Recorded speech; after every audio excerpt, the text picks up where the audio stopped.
Welcome to Recalculating Small Business. Like its award-winning book, Recalculating is dedicated to small business in America. Your hosts are Don Mazzella and Dan Perkins. Don Mazzella is the editor-in-chief of the Small Business Digest. Dan Perkins is a registered investment advisor with 43 years' experience in managing money. Dan Perkins here, your co-host, along with Don Mazzella of Recalculating for Small Business. Our radio program is dedicated to you, helping the small business owners increase their profits. We draw our name from Recalculating, voted the best small business book of 2017 by the Independent Press.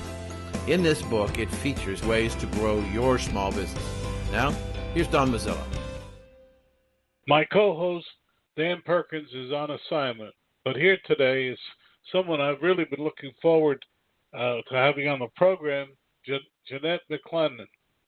She's here to talk about disrupting the stereotypes of aging and women in business and in innovation. Jeanette, what a wonderful title, and I'm really looking forward to it. Welcome to the program. Well, thank you for having me. Well, first off, Jeanette, tell us a little bit about yourself personally before we do anything else. Sure, I'd be happy to. I run my own consulting business that I've had for almost 10 years now, and I do specialize in the senior market, which is where I've gained so much knowledge about the process of aging. Well, since I'm what they consider a senior citizen, I want to really hear more. What is the process of aging, and how do you help people enjoy aging? I like to say I enjoy aging. Yes, I'm with you too. I also enjoy aging. What we had uncovered after many years of research is that there really is what we call a new life stage. And the new life stage kicks in somewhere around 50 years of age plus. And we find that people are, because of longevity, able to enjoy 30, 40 years of good health and actually kind of reinvention and determining what their next step in life is going to be. So it's a very interesting period of time that is kind of misunderstood or underrated. Oh, will you care to explain further on that? I happen to agree with you, but why is it misunderstood? And go ahead. Yes, yes, definitely. The reason why it gets really misunderstood is that think of it as if all the other life stages before this new life stage are very prescriptive. You know what's expected of you as an adolescent. You know what's expected of you in your first job, in your career, raising a family. There's all of these preset notions about what you're supposed to do and how you're supposed to behave. Along comes this new segment of life, definitely based on longevity, driven by science and technology advancements, and there isn't any playbook. There isn't really any set level of expectations. It's also a time of a lot of paradoxes. You know, nothing in life is a walk in the park, if you will. So you could be dealing with losses, divorce, separation on many levels, and at the same time, you are healthy enough and vibrant enough to be able to figure out how you're going to enjoy all the positive things that are happening in your life right now.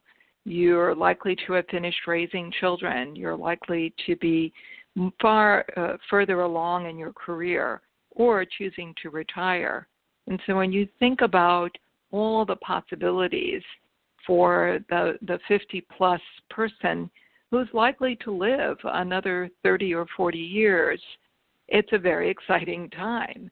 And that's what gets lost without the rituals of what am I supposed to be doing now. People don't have a playbook. You know what I mean? Oh, very definitely. But I'd like to go back and just ask a question. you seem to think that this aging process and this process begins in the 50s when people are in their 50s and early 60s. Am I correct on that? Or yes. Mm-hmm. Okay. Yes. So we're in which happens, by the way, to fit a demographic in our audience. So I'm happy to hear that. Based on our studies, we found that a portion of our audience is very much in that age range and very much thinking about what to do. I have a friend of mine who's older than that, who continues to work only because he has nothing else to do. So knowing that, he doesn't have to work, given his income and everything.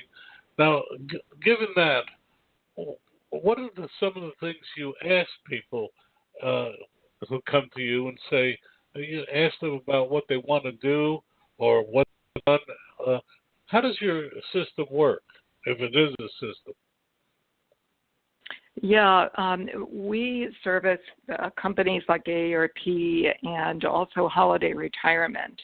So we work with businesses that are actually looking to figure out how to help seniors thrive. And the first step is to break apart the stereotypes that your senior, quote-unquote senior, is usually someone who's in a slowing down or service-needy state. There are those that aren't as fortunate with their health, but there's also a large part of the population that has taken good care of themselves or are taking heed to some early signs of health issues. Why that's relevant is that the work that AARP is behind in so many ways is about helping people figure out their purpose in life and what kind of next steps fit them. And it's a very personal choice. So much like your colleague who doesn't have to work but enjoys working, it's probably that he's getting a lot of satisfaction from the idea of producing, creating, delivering. That's the point. He's not enjoying it. He just doesn't have anything else to do. Interesting. That's the difference. He said to me, if he doesn't work, he has nothing. He doesn't have a hobby. He doesn't. He has a wife, and they go on cruises. But on a cruise, what does he do? He reads the newspapers. He didn't read when he was working. Whereas myself, we also have another friend who is very wealthy, but has absolutely nothing to do. He doesn't have a hobby. These are men, but also women I talk to, who seem to have reached a point in life where they have the time but nothing to do. So how do you tell these people, or how do you help these people figure out what to do? Yeah. I wish I could tell you there was a ready aim, one size fits all formula, but as you can imagine, there isn't. So the idea of taking the time to figure out what kinds of things would give you a sense of happiness and a sense of accomplishment, it's very much, it may sound cliche, but it's kind of a journey within to find the things that do give you a sense of satisfaction. We created what's called a life map, and it is actually a tool that's online that allows you to figure out what your gifts, your passions, your impact, and your values are. Richard Leiter is a fantastic author. I definitely recommend his books on purposeful living. And that idea of figuring out the things that give you the greatest sense of happiness and also that fits your economic needs. There are many out there that don't have the type of financial independence of this last colleague that you were talking about, and yet there are lots of community programs, activities, volunteer programs that could fit your own interests.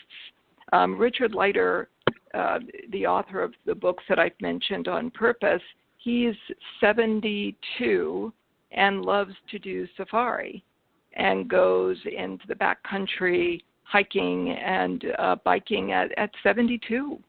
So he's found his place that fits both his economic and personal interests. So that idea of doing that kind of exploration is a good thing. Before we go any further, your website where they can, people can go and you mentioned a something, a guide that they can do. Your website, Jeanette? Yeah, it's McClennangroup.com. McClennan Group.com. We also have there posted studies that were done by AARP's chief medical officer. And it's also pointing to the fact that how you manage your day-to-day, such as sleeping better and taking care of your health, is very key to being able to stay healthy and unlock your interests and your passions. So I have available on the site a link to a very comprehensive study by, it's called Disrupt Aging, and it's right there on McClennangroup.com. So if I hear you correctly, you're really saying, well, you can help. It really depends on the individual to say he or she wants to change, wants to do things, but they must come to it in their own individual journey. Am I hearing you right? Yes, you are, along with the fact that we find the first step is understanding that you have 30 or 40 years of good health and good time to enjoy. And we find that lots of so-called seniors, and I keep saying so-called seniors, don't really key into that and really realize that they have a lot of time in front of them, and it's all about how they use it. So I find that many clients that I've worked with, they find that very comforting. They just hadn't really thought of it as an opportunity rather than the road to decline. Well, I always look at it, old age is better than the alternative. But if you think about it, but that's a flippant answer to something we all face. So, when I was growing up, 65 was considered old. Now it's considered a young age. And am I right on that? You totally are, and that's exactly what I mean by breaking down the stereotypes and the things that we're all kind of programmed to think, and yet because of, again, longevity, science, technology, if you think about your own personal lifespan and even thought about and pondered, how long do I think I'll live? We find the average age is 90, that I plan on living till I'm 90 years old. So if you look at that, look at things with that frame, it's eye-opening how people begin to realize, wow, that's a whole lot of time. How am I going to use it? So like we said, I don't have a prescriptive answer for how to use it. The first part is even keying in to recognize that that's a huge opportunity to do things that are meaningful to you. I went for an MRI today, and the woman at the desk said, "Are you employed?" And I said, "Yes." And she looked at me with surprise, given how old I am. But then again, when I thought about it, I really, I myself can't think of not working in some fashion. To me, retirement is doing what you want to do, not what you have to do.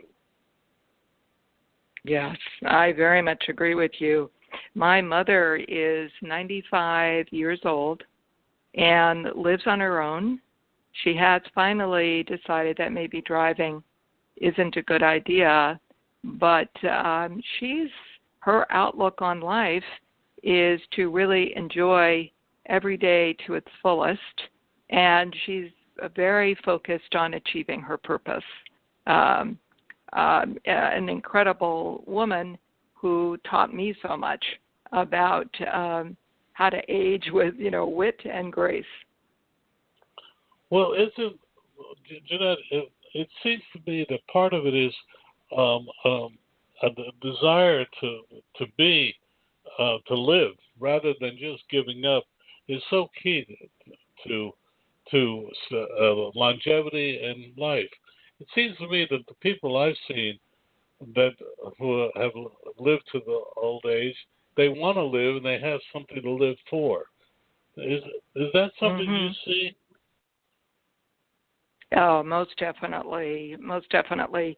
There are times when, as spry as my mother is, you have to remind her that it's not about being at the end of the line or looking at things as if, how can I get by? It's much more of an attitude and a mental state to enjoy, in her case, really long generative years that she's been highly productive. I can't, as much as you're saying, I can't begin to tell you how many individuals out there are pre-programmed to think, game over or end of the line. And the moment you begin to use your generative productive years in this new life stage that way, you're at a disadvantage. You're not looking at things to say, how can I explore? How can I thrive? How can I gain new opportunities at this stage in my life? Unlike the other stages of life where you're encumbered with family, children, work, obligations. It's very freeing to suddenly realize that it can be a time to both reflect and also to use the good years you have in front of you in ways that work for you personally. We're talking with Jeanette McClennan. Jeanette, your company again, your website for people, because this is, to me, an exciting time to talk. Yeah, it's McClennan Group, McClennan Group.com. And my name is Jeanette McClennan, and it's a conversation that I love having, and that it's very exciting to open people's eyes to the possibilities. Well, I was at a franchise show quite recently, and what I was surprised about was that a lot of franchisers, the people that sell the franchises, said how the demographic of people opening franchises, there was still a subgroup of older people, 50s and 60s, that were buying franchises. Instead of a time of retrenching, they were actually exploring new areas. Do you see that happening? Oh, I definitely so agree with you. With the gig economy, as it gets called, you see all sorts of entrepreneurs starting businesses. We've all seen the examples of becoming an Uber driver. A good percent of the Uber driver population is over 50. You see it in maybe not volunteering, but like board seats for companies where I believe there's a real resurgence of wanting to tap the extreme knowledge base of an older worker. And so I really feel that we're going to see a turnaround from the era where, millennials were predominant and the younger you were, the better in running major corporations.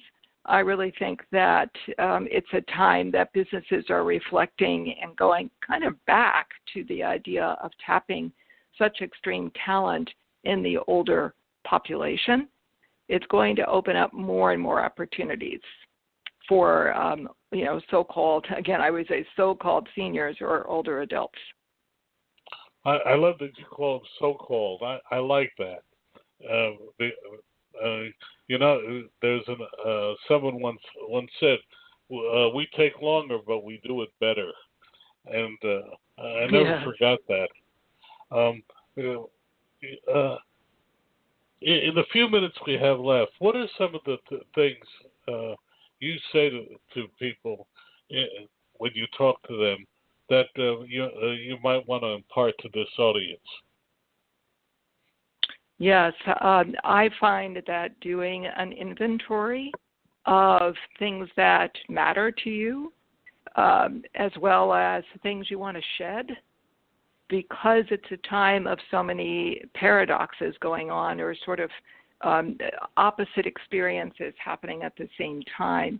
It's really a great opportunity to reshape. How you could do that is simple paper and pen. I would take, if you do journaling, however you do it, take probably 2 to 3 weeks, maybe even a month time to reflect on what things fall under your gifts, the things that you're just really good at because of your years of experience, the things you want to have an impact on. What is it? Children's issues? Is it politics? What areas get you excited? The sense of your values is another lens of self-exploration and examination. And when you lay out all of those viewpoints, suddenly you'll begin to see a path that leads you to the things that are part of your next chapter. And what I would stress is to put aside the stereotypes. Don't frame it with, I'm too old to travel to Africa. I'm not in good enough health to do X, Y, Z, ABC. I'd put those aside and have some fun with it. See what comes to mind. So your colleague who doesn't like to work at his job, I bet he has, exactly as you described, years of experience that maybe he should be directing in another area. You would be surprised.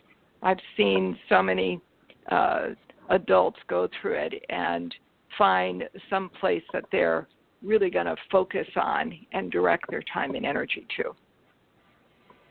Well, we're talking with Jeanette McClennan. Jeanette, your website again for our audience? Sure, it's McClennangroup.com, and the spelling of McClennan is McClennan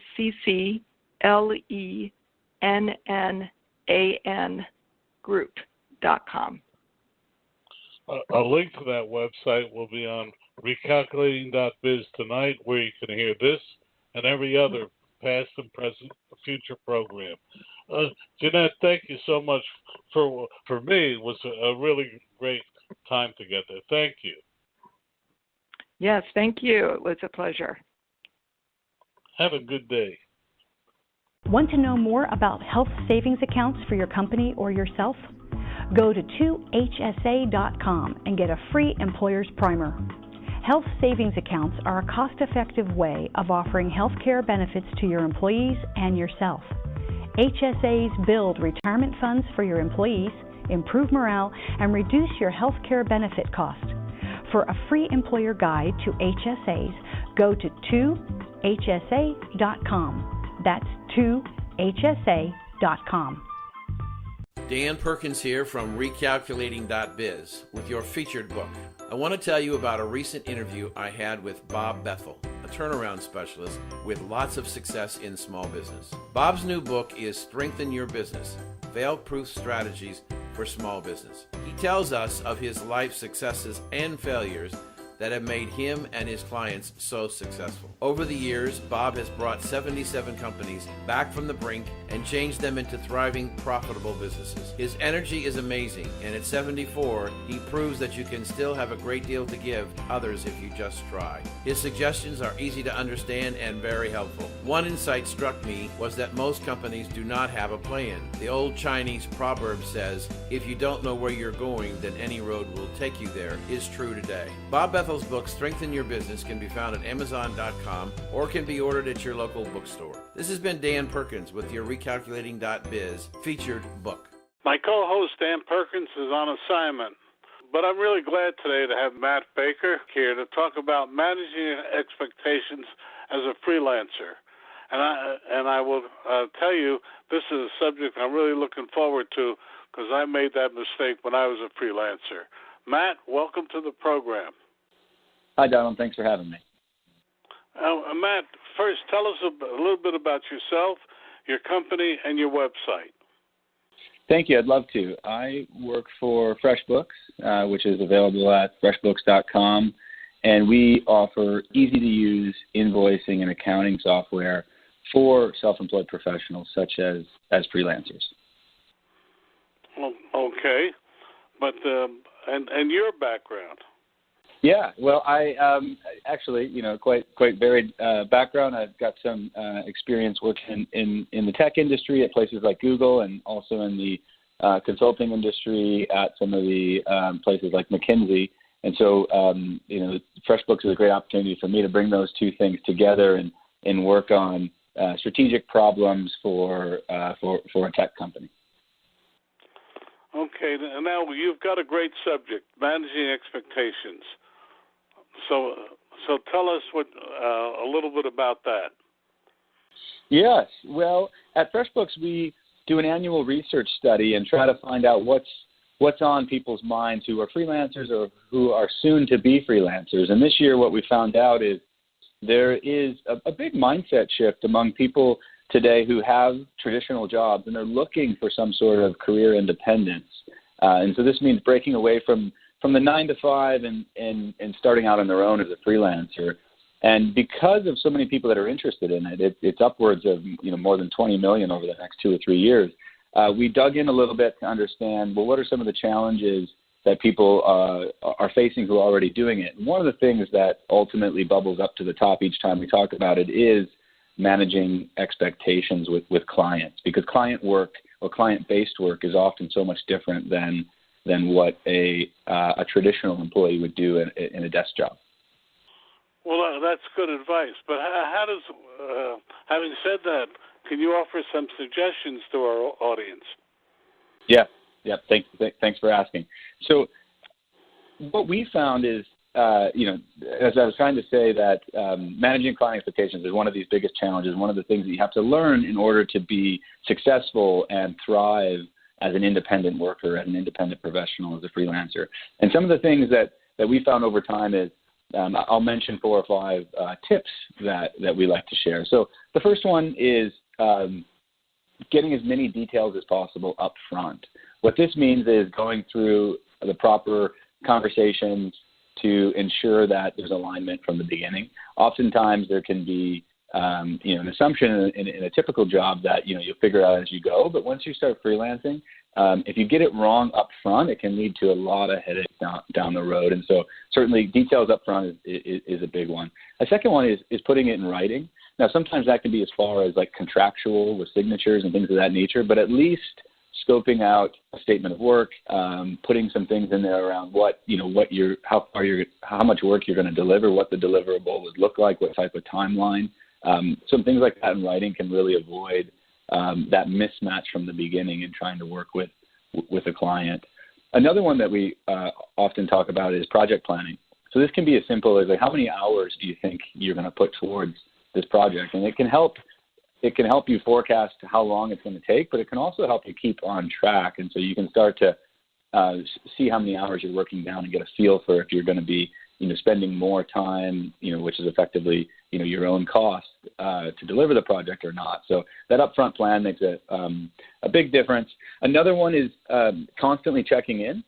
And this can happen in other ways. It can be informal or formal. It could be, weekly milestone calls. It could be monthly. It depends a lot on the project, but the point is to not take take a client request and then go, sort of in the corner or go dark for a while and then come back and say, okay, here's the answer. It really requires a lot of constant checking in, which kind of leads to the final one that I would mention, which is the importance of over-communicating and clarifying, particularly because, often in the traditional job, you're working side by side with your coworkers or even in the same building. Once you make the switch to be an independent professional and you're freelancing, it's really on you as the freelancer to make sure that you're staying in touch with your client and you're keeping them up to speed on how the project is going and you're clarifying as you go, because certainly the plan that you put out at the beginning, you're likely to find some roadblocks or some hurdles along the way. And there's a term out there like over communication, but in reality, it's hard to say that you're over communicating. Really, if you think you're over communicating, at that point, you're probably communicating just enough. Well, I admit I was in the past guilty of over committing and not so much over promising, but expectations. It's something that I found to my detriment. And you've certainly given good advice. But having said this and having laid it out as you have, can you go deeper into this? We have time for you to really go deeper into this subject. Yeah, that's great. I'd love to. And I think the one that you mentioned from your personal experience is overcommitting. I think that's often true. And really, what I would encourage freelancers to do, especially if they're making the switch for the first time, but even as they get a little bit more experience, is to be clear on what it is that you can commit to, be clear on what it is you're trying to, and then potentially try to over-deliver. So in some ways, you're sort of under-promising and over-delivering so that you don't find yourself in the situation where the over-promise leads to disappointment. And one of the ways that you can do that is by laying out those details up front and being clear about how far you think you can go. I think, sometimes we believe we can get more done than we do, and that's part of why I also mentioned, doing project planning or putting it in writing. I think that the truth of it is, for the vast majority of freelancers that I talk to, is it's all trial and error. So there are some best practices like these out there, but sometimes you have to do it yourself to learn your own limitations. And I think, Don, you mentioned it yourself that you've been guilty of that over promising, and it's a natural instinct to want to do to please folks, but it leads to issues where you end up spending more time than you've committed, and ultimately that hurts you when you're running your business, because in order to run the business, you're likely going to have multiple clients. You're going to want to run a profitable business, and you can't do that if you get a lot of these things off kilter from the beginning. One of the other things that we offer at FreshBooks.com is some of the benchmarking of pricing, and so that can be another way too. Not so much down the vein of setting expectations with clients, but understanding how you are charging against other peers in your industry, because you may find that your price point may be lower, in which case you have opportunity to raise the price, which allows you to be more confident in delivering more within that project, or understanding what it would cost when you go over. I mean, I think because ultimately what we're trying to help freelancers do is understand that as a one-person business, in most cases, you have to wear every hat. So you have to be thinking about the client expectations up front. You have to be thinking about delivering the work. You have to be thinking about pricing the work. You have to be thinking about managing time against other projects, and so that can feel very overwhelming. And so that's why often we encourage constant communication and transparency in that way, so that you can keep your projects and your business ultimately on track to grow and be profitable and support your lifestyle.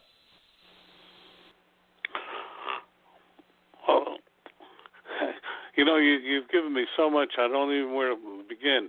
But I'm going to give you a chance to plug your company, your website, and how people can reach you. Thanks, Donald.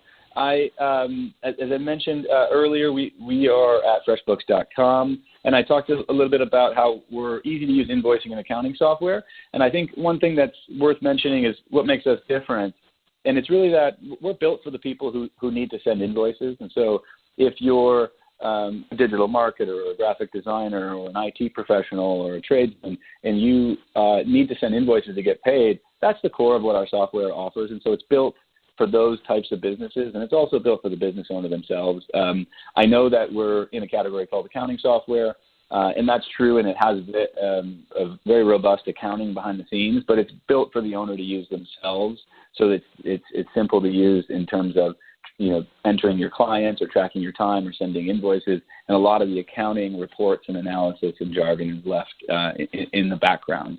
And so particularly for the folks that are new to freelancing, this is a system that ultimately is going to help stay organized and look professional and save time, and you get the benefit of accounting as well.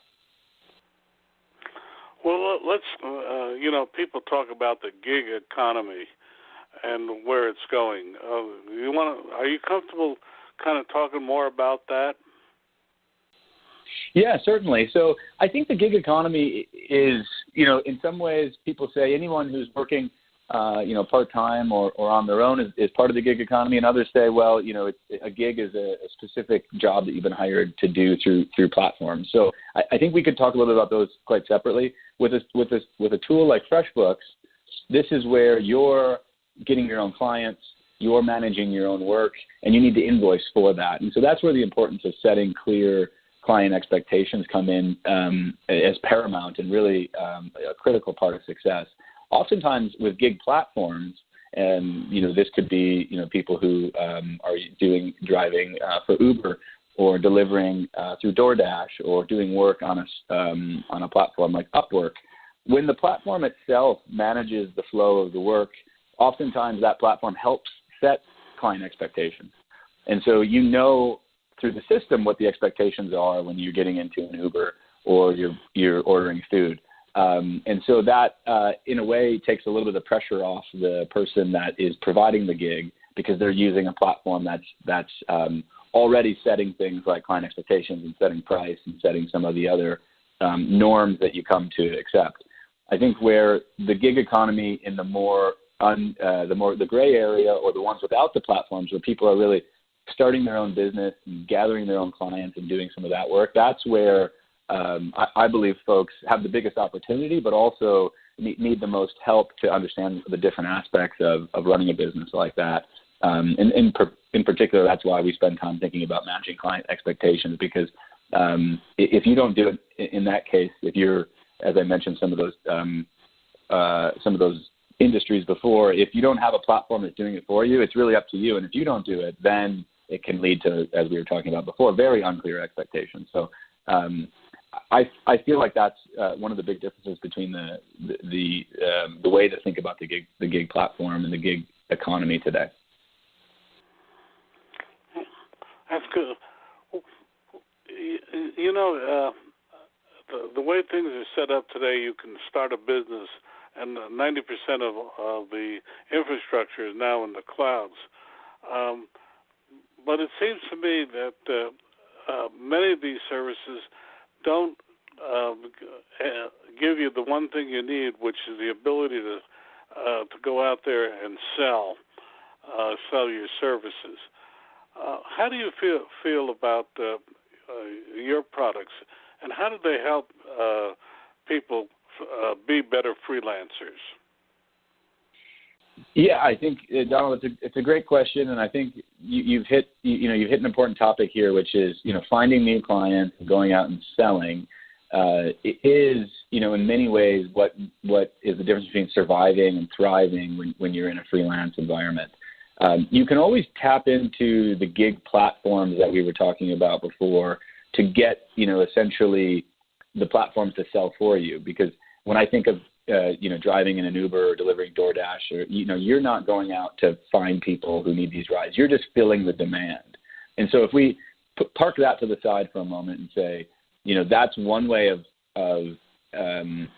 augmenting your income. but it's unlikely that that's the way that you're going to scale your lifestyle long term, because you don't have pricing control and you don't have a lot of other control that you want as a business owner. So then once you're more in the category of the freelancers or the people in the gig economy that are responsible for finding clients, and then that becomes certainly such a big part of success. In our system, what we try to do is say there's certain tasks that we want to help you with, and there's certain tasks that we want to free you up to focus on. So with our invoicing and accounting software, what we're trying to say is you shouldn't have to spend all your time invoicing and following up with clients and figuring out how to track your time and figuring out, if your business is profitable and doing all of these sorts of things. So those are the things that we're trying to take off your plate and do for you through our software and through our automation. What that does is it gives you more time to focus on your own craft, which is delivering the work that you like doing and going out and finding new clients to sell to. So in some ways we're saying, hey, we're not going to solve that for you in the sense of how to find a client or what to charge, but we are going to take a lot of the administrative work off your plate so that you can focus on those things that are going to be so critical to your success. Well, I'm going to turn it around and ask you this question, because we've been looking into this area. About 18 months, maybe 2 years, my webmaster died suddenly. So I was stuck looking. We are a virtual organization, and I was stuck looking for a new webmaster. And I went on to these various services, and I got literally hundreds of people answering my ad, but I had no way of knowing from looking at this whether I was getting a reliable person, etc. And I know this is not your business, but have you thought about somehow or other vetting some of your people? Yes. In fact, Don, I appreciate you asking about it. So we've spent some time in a couple areas where we think we can add credibility to some of our folks or some of our customers who are freelancers, and we've done that through a couple services. One we called reviews and ratings. And so within FreshBooks, our customers have the ability to allow their clients to review them and give them ratings, which in a way adds to that credibility, so that the next time somebody's looking to bring them on as to help them with something, they can see those reviews and they can decide if it's the right fit. I mean, I think of it as something as simple as Amazon is pretty ubiquitous today. A lot of times when you're shopping on Amazon, you will look at the ratings at the bottom to help you determine if that's the right choice. And you look at, if it's some article of clothing, you look at what people are saying about the fit or the durability. If it's some household item, you're looking at what people say about, how well it works for what it says it's going to do, and so on and so forth. So I think there's a layer there of adding reviews or ratings that is going to help the overall community grow and help people make decisions like yourself. If you're looking for a webmaster, you'd really want to know. And there are services out there today, like I mentioned, Amazon, but that's more for consumer goods, or you could think of a place like Yelp, but that's often more for, restaurant reviews. And so there is sometimes a gap for some of these freelance services.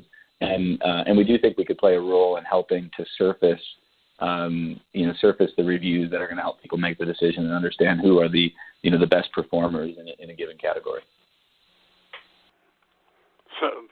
So there is an interest in doing that. I was lucky. I'm happy to have found a truly great freelancers who ironically is in Oregon, and we're in New Jersey. But it's a real problem that I think really begs a solution. At least you're starting it. In a few minutes we have left, what are the three things you've learned from your various clients that you'd like to pass on to our listeners? Well, that's A great question, Don. I mean, if I try to I suppose think of some of my own learnings and some of my experiences in terms of the client management, and not just expectations, but client management overall. I mean, the one thing that sticks out to me a lot is the nature of remote work. And when I speak to freelancers, people tend to work from home, or they work from co-working spaces, and they occasionally work from client sites. And there's a real opportunity there to get the freedom that you want and the lifestyle that you want by being self-employed and being a freelancer. But it's also important to have that face-to-face with client time. And so, I think more and more there are virtual ways to do it. It'll be interesting for yourself when you think about working with somebody in Oregon. Do you ever meet face-to-face? But even if you don't meet face-to-face, I think the client contact and the client communication is critical. And so that's one of the things I've learned, is that despite the fact that a lot of times client work can be remote, it should feel connected, and it should feel like communication's open. So that's one significant learning. The second one, I think, which is tied to this a little bit, is the idea of virtual teams. The world seems to be moving more and more towards not just individuals working remotely, but then if you think about that, you're oftentimes you can't deliver on a project just by yourself. And so if I'm doing some market analysis or some business case for a client, I may need to lean on somebody else for data or market research or modeling or something of that nature, and those folks often won't be sitting just next to me. And so then there's also the challenge of the virtual teams, and I think there's lots more tools available today, but understanding that that's just the way that the world is going is something certainly worth knowing. And then the third one I would say that I didn't cover earlier, but I would put on as a learning for me, is that projects end, but really client relationships shouldn't. And so once you establish a client, you set up a given project, and we've been talking about the importance of having details up front and putting it in writing and a project plan and finishing on time. But just because you finish the project on time, it doesn't mean that you've also need to move on. It's very important to come back to clients and to make sure that the work that you did for them has some lasting effect, because that will dictate whether or not they'll be interested in working with you again. But it also leaves the door open for future opportunities if you stay in touch. And it doesn't have to be weekly or monthly, but certainly quarterly or annually. It's a great to keep in touch with your customers because they may need some work, as I was mentioning, but they also are a great source of referrals for other people who may need the services that you provide. And a lot of that word of mouth is really quite priceless when it comes to working for yourself and getting access to new clients. We're talking with Matt Baker. It's been a fascinating time. Matt, your website again and how people can reach you? FreshBooks.com. Okay.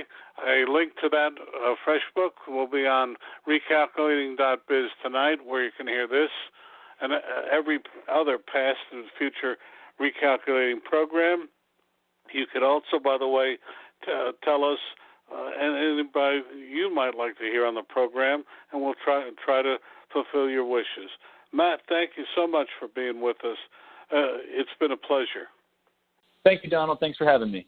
Dan, I've been dealing with diabetes my entire life. My grandmother had it. My mother and all my aunts had it. Unfortunately, I haven't had adult onset of diabetes for over 20 years. The medical science is making terrific progress in helping people understand how to prevent it, and if it does onset, how to control it. And you have some interesting information that you want to share with our audience. So first thing I want to share is that about a week ago or so, I was also diagnosed as a type 2 diabetic, and I only have one person that I know of in my family, and that's my brother. My two sisters do not have any diabetes, but it was a scary thing to learn because when you go to the diabetes classes at the hospitals and they start talking about all the things that can happen to you with diabetes, it's a serious disease, and you can only treat it. You cannot cure it. And it really shook me up, forced me to decide to want to learn more about the disease that I had. And I found some startling information. America diagnoses 1.3 Americans every year, new patients of diabetes. We have over 30 million, almost 10% of the entire population of the United States is diagnosed as having diabetes. And the scary part is about 30% of the people who have it have not yet been diagnosed. And you were talking about diet. That's the one thing that I'm getting used to. But as I talked to the dietitians who were teaching the classes, the incidence of adult diabetes happening into children is exploding, and the number of children in the United States that are obese and who are already now being treated, not very often in the case of type 1, which is insulin dependent, but there's just an enormous number of people that are being diagnosed with type 2 diabetes. And right now, they estimate if you're over 65 years of age, 1 in 4 senior citizens in this country will be or have diabetes, and they expect it to grow. What I found was that it was very difficult. I was bombarded with so much information over 3 nights, 3.5 hours each night. I couldn't absorb it all. And so I really felt that it was important to me to get my own education. And I'm a very task-oriented person. And I started doing my testing, and we got all these parameters. And you take it 2 hours after a meal, and then you take it before exercise and after exercise, and you take it before you go to bed, and then first thing when you wake up in the morning. And I had great numbers after breakfast and the rest of the day, but I wake up in the morning with numbers that are not acceptable, and I've been extremely frustrated, if you would, of trying to deal with how to get those morning numbers down. So you and I had started talking to these people at Barton Publishing last fall before I was even diagnosed as a diabetic, and they have a diabetes kit, which is an instructional kit. It's done electronically. It's made in 6 sections, and we entered into an agreement with them to, because it's such an important national health issue, to promote their diabetes kit on our program and make it available through our website.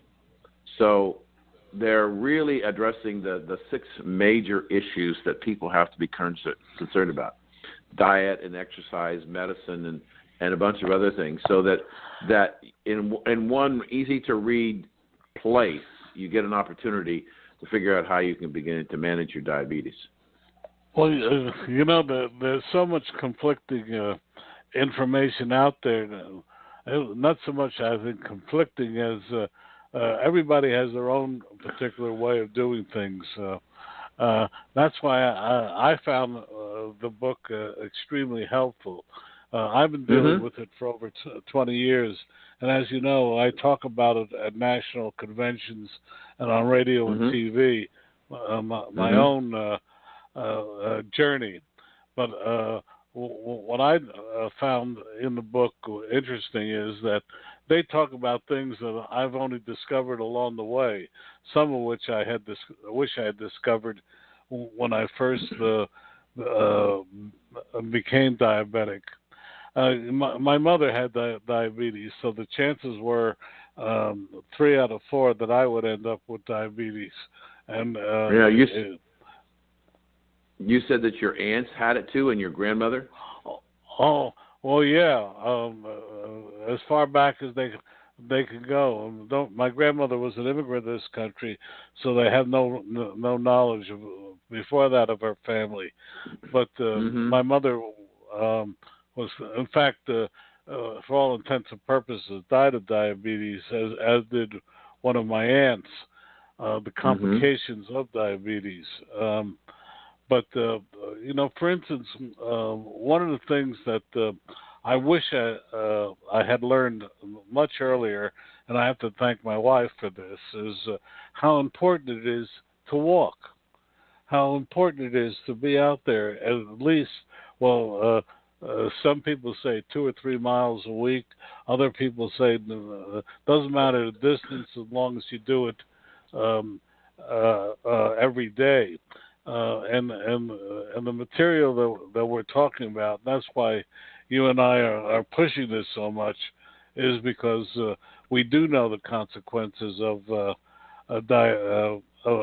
not properly treating diabetes. Is the fact that if not properly treated, there are complications, amputation of limbs.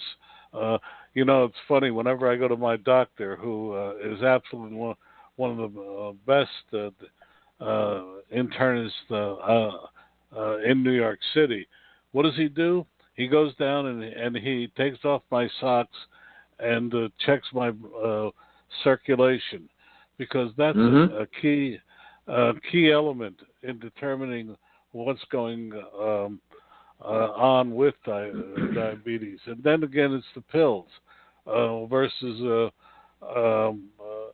insulin and other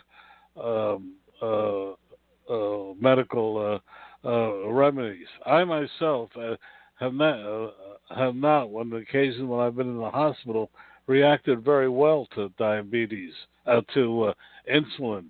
And I take pills, a combination of 8 pills a morning and 3 at night, which keeps my A1C, which is, by the way, the measure of an important thing to consider. The 4 byproducts of diabetes are 1, high sugar, 2, high cholesterol, 3, high blood pressure, and 4, poor circulation. Those combination of things are what kill a goodly percentage of people. As someone once said, diabetes is a disease you can't cure, but will eventually kill you if you're not careful. I go back to you, Dan. I can talk for an hour on the subject. I understand. I think that the thing that shocked me the most when they told me that I was a type 2 diabetic, and as I went through all the classes and they talked about the things that you just mentioned about that can go wrong and how it can affect your longevity, I came really face to face with my own mortality, and I hadn't dealt with that before, and it was very disturbing for me. But I've settled down, and I think this program is helping me, and we hope that will help our listeners.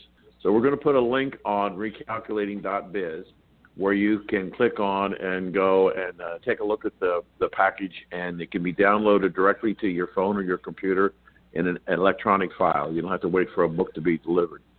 So we thought it was an important issue, and we're spending our airtime helping you understand why it's important to get control of your health.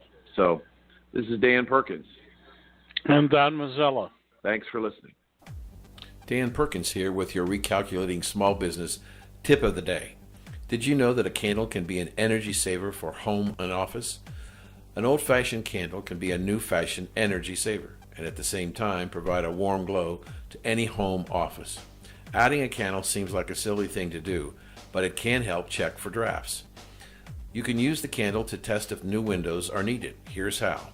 First, take a roll of blue painter's tape and tear off pieces and put them on your left arm. Pass the candle around the opening and mark the spots around each window and door where the candle flame flickers. When you have finished your test, step back and see if you have tape around all of the window or only one side. The more tape you have on the window, the more money you will save by replacing those windows and doors. Check out recalculating.biz for more useful small business suggestions. This has been Dan Perkins with your small business tip of the day. Thank you for joining us on Recalculating.